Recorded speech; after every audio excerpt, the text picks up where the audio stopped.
चलिए question number 14 क्या कह रहे हैं देख लेते हैं अपन कि एक छात्रावास के मासिक व्यय का एक भाग कैसा है नियत तथा शेष भाग इस पर निर्भर करता है कि छात्र ने कितने दिन भोजन किया।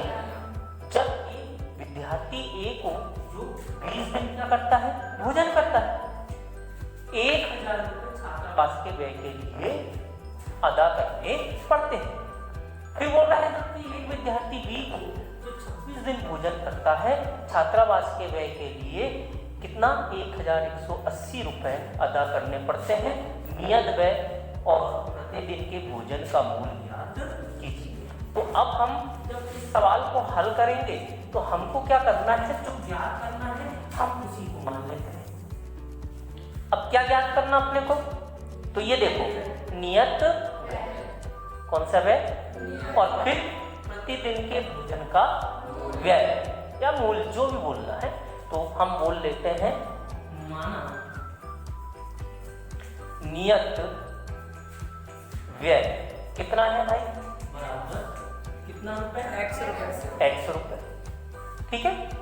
फिर उसके बाद देखो जरा तथा देखो जरा क्या बोला है प्रतिदिन तो प्रतिदिन भोजन के लिए भोजन का व्यय ये बराबर कितना रुपए मान लिया अपन ने 22 रुपए। क्लियर हो गया।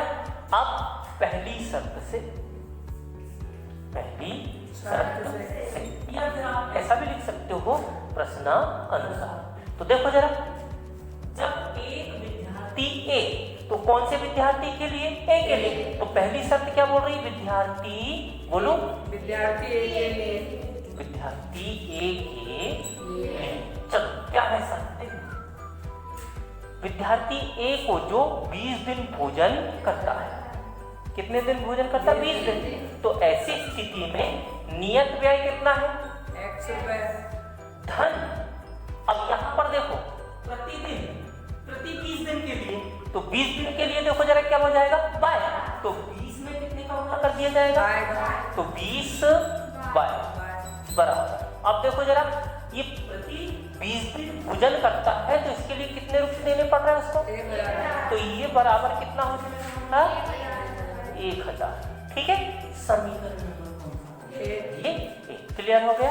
ऐसे ही कौन सी शर्त से दूसरी शर्त से अब देखो जरा कौन सा विद्यार्थी है ये देखिए बी तो हमको यहाँ पर क्या लिखना पड़ेगा विद्यार्थी बी के लिए। चलो अब यहीं से देख लें तो विद्यार्थी बी के लिए ये तो x नियत है तो नियत कर दिया हमने और कितने दिन भोजन कर रहा है तो ये 26 कितना हो जाएगा बाय और इसके लिए कितने पैसे देना पड़ रहा है उसको 1180 यानी 1180 रुपए तो ये हो जाएगा 1180 रुपए। समीकरण नंबर कौन सा हो गया ये 2। अब आपके पास कितनी 3 विधियां हैं।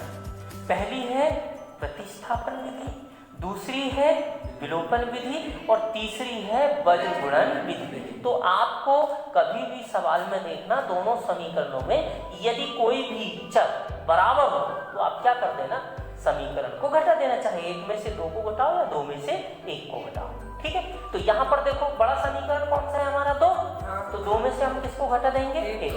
यदि आप वज्र गुणन से भी करना चाहो तो वज्र गुणन से भी हल कर सकते कोई दिक्कत तो क्या इस्तेमाल कर दूं विलोपन कर दो तो क्या लिख दूं यहाँ पर देखना जरा समीकरण कितना है 2 तो समीकरण 2 ऋण समीकरण 1 से ठीक है। तो पहले 2 को लिख देते हैं ठीक है। तो 2 क्या है देखो जरा x धन 26 बराबर कितना 1100 और समीकरण 1 देखो क्या है x धन 20 बाय बराबर कितना। अब घटाते समय चिन्ह क्या हो जाते हैं बदल जाते हैं ये धन का है तो ऋण का धन का है तो ऋण का और ये भी हो जाएगा ऋण का। अब ये x से x कैंसिल हो जाएगा। अब बताओ 26 में से 20 गया तो ये 6 बाय बराबर। अब 0 में से 0 गया तो 0 8 में से 0 गया तो और 1 में से 0 गए तो और 1 में से 1 गए तो कुछ नहीं। अब अज्ञात राशि यहाँ क्या है, बाय तो काय का चिन्ह लगेगा हमारा, इसीलिए, तो इसीलिए बाय बाय बराबर कितना हो जाएगा, 180/6 6 कम 6 दिया 6 शून्यम, तो बाय बराबर कितना हो गया, 30। ठीक है। अब कोई भी एक समीकरण में बाय का मान रख दीजिए, किस में रखें, समीकरण 1 में रखें या 2 में रखें, तो 1 में रख देते एक में रख देते हैं तो 2 ले। चलिए, समीकरण कितने में, 1 से 1 में किसका मान, बाय का मान रखने पर बाय का मान रखने रखने, चलिए बोलिए जरा, x बराबर x चलो प्लस तो पहले पूरा लिख दो, x प्लस 20 बाय बराबर 1000 रुपए। अब x धन 20 गुणे बाय का मान 30 बराबर कितना हो गया, अब x धन, देखो 2 शून्य है तो 2 शून्य वैसे ही लगा दिया हमने, और 2 दिया 6, यानी कितना हो गया 600 बराबर कितना हो गया यहाँ पर, अब पक्षांतर 600 का कर दीजिए, तो x बराबर 1000 माइनस 600, तो ये हो जाएगा कितना 400, ठीक है रुपए।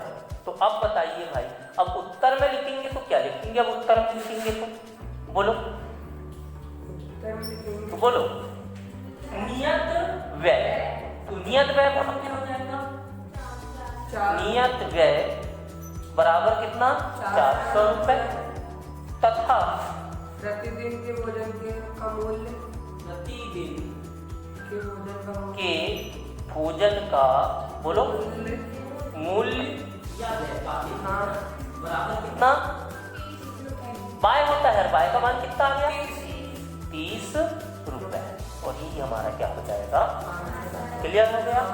और अच्छा ये देखो जब सवाल देखने में ऐसा लग रहा है बहुत बड़ा है, जब करें तो देखो यार कितनी आसानी से हल करती बन जाएगा ना। चलो क्वेश्चन नंबर 2 के कह रहे हैं चौथे का, कि 1 में 1/3 हो जाती है जब उसके अंश से 1 घटा दिया जाए, और वह 1/4 हो जाती है जब हर में 8 जोड़ दिया जाए, तो वह भिन्न ज्ञात कीजिए। तो ज्ञात करने के लिए क्या बोल रहा है, भिन्न, तो हम मान लेते हैं हल करके, चलो बोलो जरा, माना वह भिन्न क्या है, माना वह भिन्न क्या है भाई, x/y है, मान लिए। अब पहली शर्त से चलो देखना, एक भिन्न कितनी हो गई, 1/3 तो जी 1/3, ठीक है। जब उसके अंश में यानी x में क्या कर रहा है, तो x ऋण 1 बटे, अब हर में कुछ बोला है क्या, जैसे कि वैसे रख दिया, क्लियर हुई कि नहीं स्टेप, त्रियक गुणा कर लेते हैं, कर लेते हैं गुणा, तो चलो हाँ बोलो 3x ऋण 3 बराबर, क्लियर। अच्छा कौन सी विधि से हल करना चाह रहे हैं आप,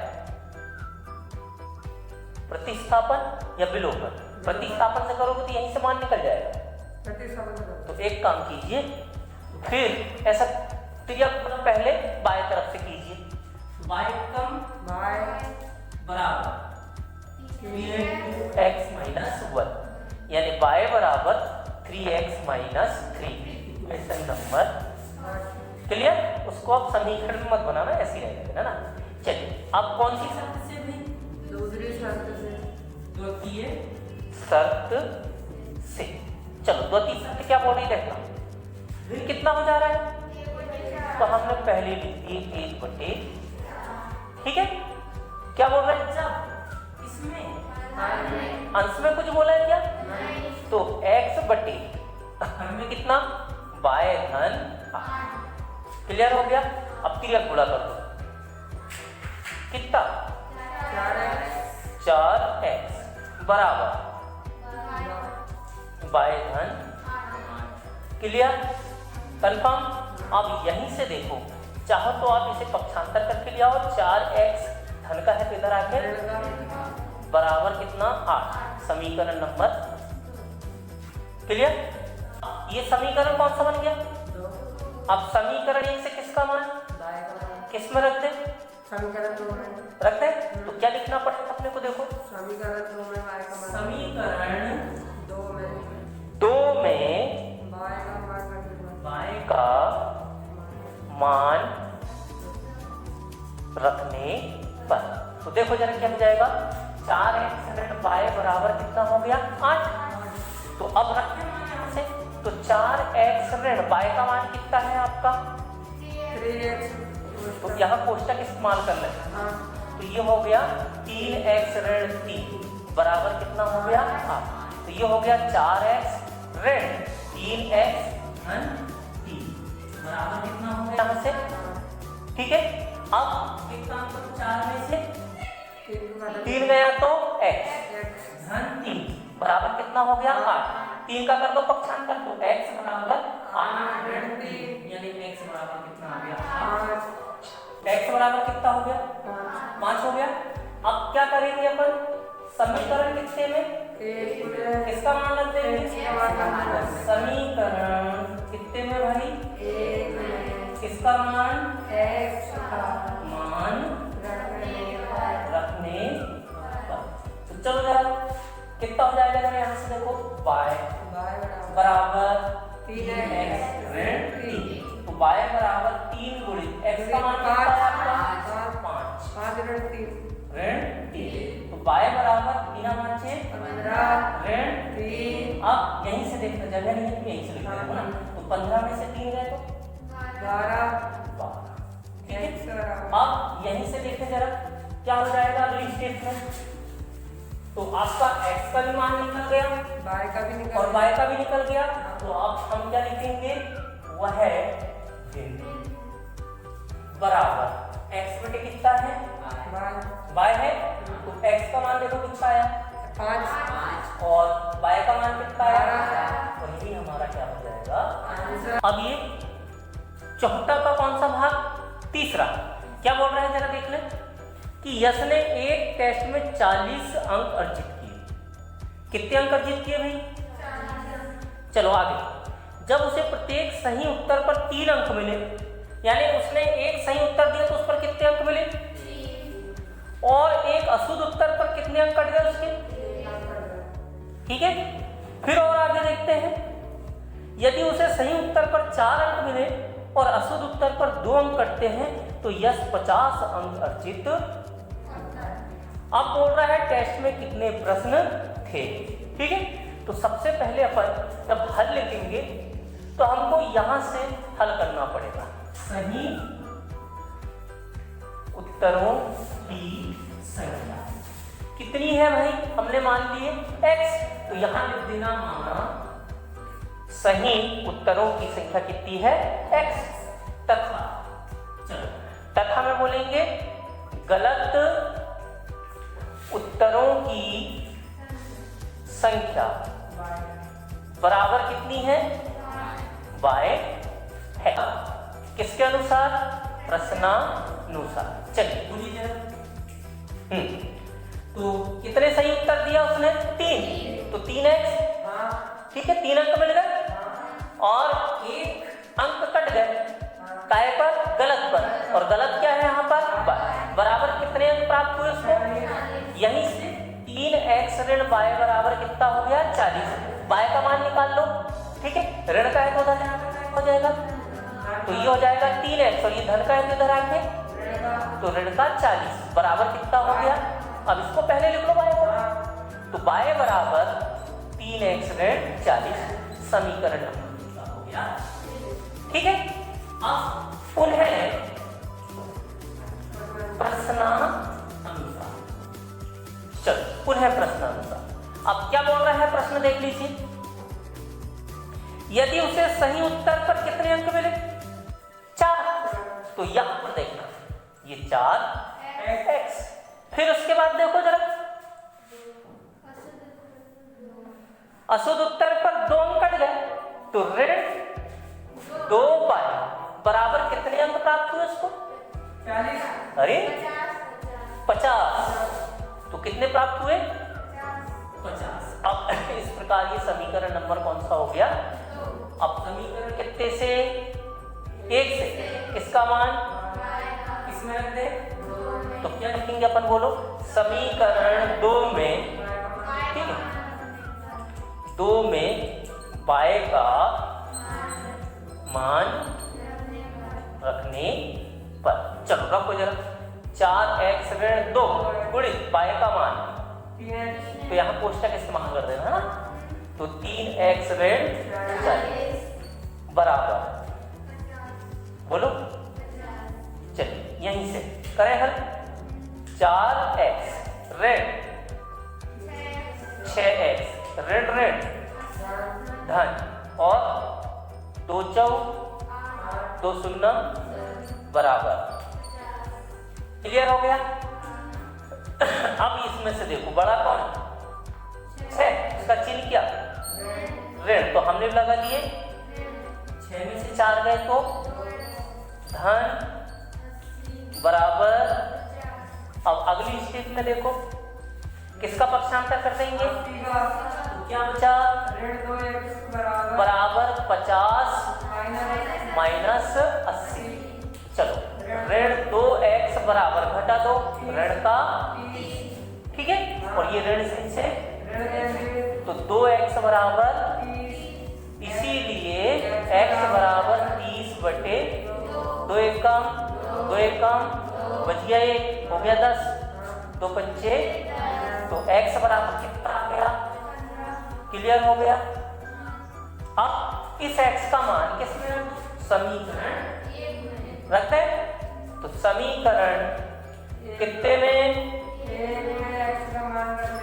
1 में x का मान रखने पर, चलो रखते हैं, पहले y बराबर 3x ऋण 4, चलो y बराबर 3 गुणित x का मान ऋण, तो y बराबर 15 किया 45 ऋण 40, और 45 में से 40 में तो जी किसका मान आ गया भैया, ठीक है। अच्छा यहां पर देखो, तो सही प्रश्नों की संख्या कितनी आ गई, 15, और गलत प्रश्नों की संख्या कितनी आ गई, 5, और उसने बोला कुल कितने प्रश्न थे, तो दोनों को जोड़ देंगे, तो 15 और 5 यही करना पड़ेगा। तो हम यहां पर लिखते हैं सही, बोलो, उत्तरों की संख्या, बोलिए कितनी है, 15 तथा गलत उत्तरों की संख्या बराबर कितनी है भाई, 5, ठीक है। तो कुल प्रश्नों की संख्या बराबर, कुल प्रश्नों की संख्या बराबर, बोलो, x धन y, x का मान कितना है 15, धन y का मान 5, 15 और 5 कितना हो गया, और यही हमारा क्या हो जाएगा, तो कितने प्रश्न थे भाई, ठीक है। पता चाहता क्या बोल रहा है, जरा ध्यान से समझें।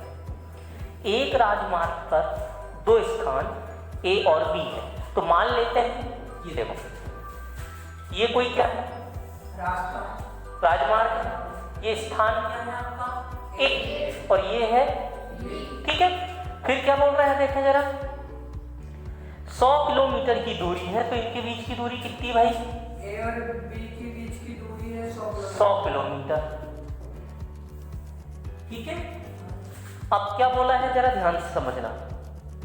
एक कार, तो एक कार यहां से चल रही है, ये अपन एक कार बना दिए, ठीक है ना, एक भाई क्या है भाई, कार, और एक कार है जो कहां से चल रही है, हमारी B से चल रही है, तो ये हमने दूसरी कार बना ली है, ठीक है। अब क्या बोला है, जरा ध्यान से समझें।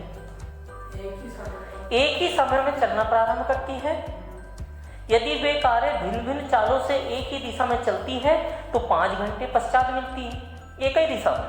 अब मुझे ये बताओ, एक ही दिशा मतलब A से भी चलना चाहिए शुरू और B से भी करना, तो जी किधर चलेगी, इधर चलेगी ना। तो अब मुझे ये बताओ, कभी मिलेगी कि मिलेगी, पर कैसे मिलेगी? तो ऐसी स्थिति में हमेशा याद रखना, जब एक दिशा हो तो हम कौन सा चिन्ह लेते हैं? माइनस। ठीक है, कौन सा चिन्ह लेते हैं? और विपरीत दिशा मतलब ये ए से चली, ये बी से चली, तो विपरीत दिशा मतलब ये उल्टी, तो तब हम कौन सा चिन्ह लेते हैं? क्लियर हुआ ना? तो चलो, एक ही दिशा में जब चलती है तो कितने घंटे पश्चात मिल रही है? और फिर विपरीत दिशा में चलने पर कितने घंटे पश्चात मिल रही है? 1 घंटा। तो दोनों कारों की चाल ज्ञात कीजिए। तो देखो जरा हम हल करते हैं, ये लिखे हमने हल। माना कार ए की चाल कितनी मान ली भैया हमने? x किलोमीटर प्रति घंटा। ठीक है, किलोमीटर पर आवर बोलते हैं इसको, है ना? है। तथा कौन सी कार? कार बी की चाल, ये बराबर हमने कितनी मान ली है? घंटा है। ठीक है, और चूंकि हम जानते हैं कि चाल बराबर दूरी बटे समय होता है। और पर यहां कैसी है? दोनों चालें हैं, दोनों कारों की चालें हैं ना। तो पहली शर्त से, कौन सी शर्त से? अब पहली शर्त देखो जब क्या कह रही है? एक ही दिशा में। कौन सी दिशा में चल रही है ये? एक ही दिशा में। ठीक है, तो हमको ऐसा बोलना पड़ेगा, एक ही दिशा में कारों की चाल बराबर दूरी बटे समय। तो चाल देखो, अभी हमने बोला है एक दिशा लगाते हैं अपन माइनस, और चाल कितनी है? x और y, तो दोनों के बीच क्या लग जाएगा? माइनस। तो ये हो गया x माइनस वाई बराबर दूरी कितनी आपकी? 100 किलोमीटर। 100 और समय 5 घंटा। 5। क्लियर हुआ कि नहीं बताओ? तो यहीं से x ऋण y बराबर 5 एकम 5 दूनी 5 गुणम कितना आ गया? पक्षांतर कर दो y, तो क्या हो जाएगा? x बराबर 20 माइनस y। ठीक है, 20 धन, या फिर विलोपन विधि से हल कर दो क्या? इसको विलोपन से करते हैं। चल, तो इसको देखिए समीकरण नंबर कितना? क्लियर हो गया? अच्छा, अब कौन सी शर्त? द्वितीय शर्त से। अब कौन सी दिशा में चल रही है? अभी एक दिशा में, अब कौन सी दिशा? विपरीत दिशा। तो विपरीत दिशा में कारों की चाल, फिर से वही सूत्र, दूरी बटे समय। दूरी बटे समय। चल, चाल देखो हमने बोले विपरीत दिशा में क्या लेना पड़ता है? चाल लगेगा तो x धन y बराबर दूरी 100 और समय कितना लग रहा है? 1 घंटा। तो यहीं से देख लीजिए, x धन y बराबर कितना हो गया? 100। समीकरण नंबर कौन सा आ गया ये? अब विलोपन विधि में गुणांक समान हो, देखो ये 2 और ये 1 गुणांक समान हो, ठीक है, तो या तो जोड़ते हैं या तो घटा। अब देखो एक विपरीत चिन्ह ऋण का और ये धन का, जोड़ देंगे। ठीक है, तो क्या लिख देंगे अपन? समीकरण एक धन समीकरण कितने से? 2 से। ठीक है, ऐसा भी लिख सकते हैं, समीकरण 1 में से 2 को घटाने पर ऐसा भी लिख सकते हैं। ठीक, चल, तो हमने समीकरण 1 धन समीकरण 2, तो समीकरण 1 देख लो क्या है? x माइनस y बराबर। क्लियर? अच्छा, दूसरा देख लीजिए, x धन बराबर, चल कट गया, 1 और 1 2x और 100 और 20, 120 इसीलिए x बराबर 120 बटे 2, ठीक है, 2 शून्यम, तो x बराबर 60 किलोमीटर पर घंटा प्रति घंटा। अब x का मान कोई एक समीकरण में रखता है, किस में रखता है? 2 में, है ना? तो समीकरण कितने में? 2 में x का मान रखने पर 2 में किसका x का मान रखने चलो रखो जरा समीकरण 2 x धन y बराबर 100 तो x का मान कितना आ गया 60 धन y बराबर 100 तो y बराबर 100 माइनस 60 ठीक है काय का चिन्ह इसीलिए तो y बराबर 40 ठीक है किलोमीटर प्रति घंटा। चलो समझ में आ गया। अब उत्तर में क्या लिखोगे बोलो? उत्तर में आता है वो देखो वहां लिखा है, आता है एक कार एक चार कार एक की 4 कितनी है 60 किलोमीटर पर घंटा 60 किलोमीटर प्रति घंटा तथा कार बी की चाल 40 किलोमीटर प्रति घंटा बी की चाल 40 किलोमीटर प्रति घंटा है। यही हमारा क्या हो जाएगा। तो का कौन सा सवाल है ये 5। पहले इस सवाल को अभी जरा थोड़ा सा ध्यान से समझ लेते हैं ना। देखो क्या बोल रहा है, एक आयत का क्षेत्रफल 9 वर्ग इकाई कम हो जाता है। कितना कम हो जाता है? कब कम हो रहा है देखना। यदि उसकी लंबाई 5 इकाई कम कर दी जाए और चौड़ाई 3 इकाई बढ़ा दी जाए, ये सब है ठीक है। तो उसके पहले हम क्या करते हैं, कुछ नहीं करते, हम ये देखना मान लेते हैं। मान लिया अपन ने, देखो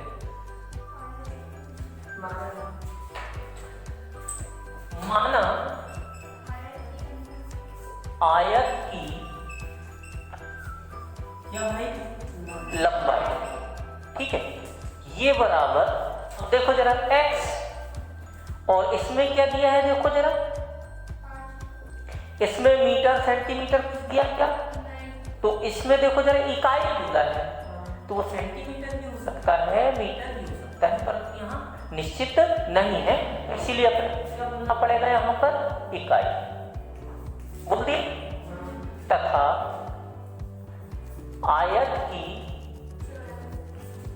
चौड़ाई, बोलिए जरा चौड़ाई कितनी हो जाएगी यहाँ से बाय इकाई ठीक है। अब जरा यहाँ ध्यान देंगे, आयत का क्षेत्रफल कितना होता है बोलिए, ये होता है लंबाई विड्थ चौड़ाई होती है ना। लंबाई कितनी है आपकी x गुणित चौड़ाई कितनी y, यानी इसको हम क्या लिख सकते हैं x बाय वर्ग इकाई। अब वर्ग क्षेत्रफल का जो मात्रा होता है वो क्या होता है वर्ग ठीक है। अब यहाँ देखेंगे सभी लोग, पहली शर्त से, अब क्या बोल रही पहली शर्त देखो जरा, एक आयत का क्षेत्रफल, क्षेत्रफल कितना है xy, तो एक आयत का क्षेत्रफल कितना कम हो जा रहा है 9 वर्ग इकाई कम हो जाता है, ऐसे ही बोला है कि नहीं देखो, तो xy में कितना घटा दो क्लियर कम, जब देखना जरा लंबाई में कितना कम कर दे, लंबाई कितनी है हमारी x, तो x ऋण 5 इंटू चौड़ाई में क्या कर दे बढ़ा दिया जाएगा यानी बाय धन बराबर क्षेत्रफल कितना हो जाता है 9 वर्ग इकाई कम हो जाता है। क्लियर हुआ, या फिर इसको पहले ही शर्त लिखा है उसके बाद करेंगे, डायरेक्ट ही कर देंगे है ना। तो चलो करें गुणा, चलो x का गुणा बाय कर दे, तो x बाय फिर धन है तो, और x का गुणा 3 में तो 3x, ऋण है तो 5 का बाय में करें तो ऋण और धन मिलके 5 दिया बराबर x बाय ऋण क्लियर। अब एक तरफ अचर एक तरफ चर एक तरफ, तो चलो x बाय का पक्षांतर उधर कर देते हैं या फिर उसको भी इधर ही ला दो, तो x बाय धन 3x ऋण 5 बाय धन का है तो इधर आके x बाय बराबर ऋण का कितना है 9, अब ये ऋण का तो धन का ऋण का और धन का कैंसिल क्या बचा बोलिए? 3x माइनस 5 बराबर 15 में से बराबर तो 6। इसको बोल देंगे अपन समीकरण नंबर देखना। क्लियर हुआ क्या नहीं बताओ? अब दूसरी शर्त चलो देखते हैं दूसरी शर्त क्या बोल रही है। यदि हम लंबाई को 3 इकाई और चौड़ाई को 2 इकाई बढ़ा दें तो देखो जरा, लंबाई में कितना इकाई बढ़ रहा है? 3। और चौड़ाई में कितना बढ़ रहा है? बाय धन 2। तो क्षेत्रफल क्या हो जाता है? देखो 67 वर्ग इकाई बढ़ जाता है। तो क्षेत्रफल में कितना वृद्धि होगी? 67 वर्ग इकाई की। क्लियर हो गए? अब हल कर लो। x का गुणा y में धन है तो x का गुणा 2 में धन, 3 का गुणा y में और धन 3 दूनी बराबर x बाय धन 6। क्लियर होगी स्टेप? फिर वही वाली अच्छा एक तरह बच्चा तुझे x y को उधर पक्षांतर करके ले चलो और 6 को इधर लिया तो क्या बचा? देखो x धन धन ठीक है माइनस एक्स वाई बराबर कितना है? 67 और धन का है इधर जाकर माइनस 6। ऋण का धन का कैसे क्या बचा? प्लस 3y बराबर 67 में से 6 गए। समीकरण नंबर 2। क्लियर हुआ कि नहीं? अब देखो इन चारों सवालों में मैंने आपको प्रतिस्थापन भी बता दिया, विलोपन भी बता दिया और इसमें अब क्या बता देगा? बाकी आपको जो सरल लगे कर लेना। तो चलिए समीकरण 1 व 2 में कौन सी विधि से? वर्ग गुणन विधि से। चलो मैंने बताया था बक्का तो क्या हो जाएगा? बक बटे आप। तो इसका परीक्षा में समझाने की दृष्टि से बोल रहा हूं मैं। तो ये बक बटे आप। इसी प्रकार y बराबर आधन का बटे आप। चलो इसका मतलब क्या हुआ? x बराबर बा से b, का से c, तो bc माइनस bc बटे a से a और बा से b। ठीक है तो 1 2 2 1 1 2 क्लियर? चलो रखते हैं मान b1। तो b1 में आने को क्या होगा? ऋण का 5। ठीक है तो ये हो गया आपका ऋण का 5 गुणित C2। देखो दूसरे समीकरण में C2 61 पर काय का माइनस का, किसी पक्षांतर करके ले जाएंगे ना तो माइनस का क्या 61 ऋण है तो B2। तो B2 देखो 3। ठीक है B2 कितना है? 3 गुणित अब C1। तो C1 देखो कितना है आपका? हाँ माइनस 6। समझ में आया? ऋण का 6 बटे A1 देखो 3 गुणित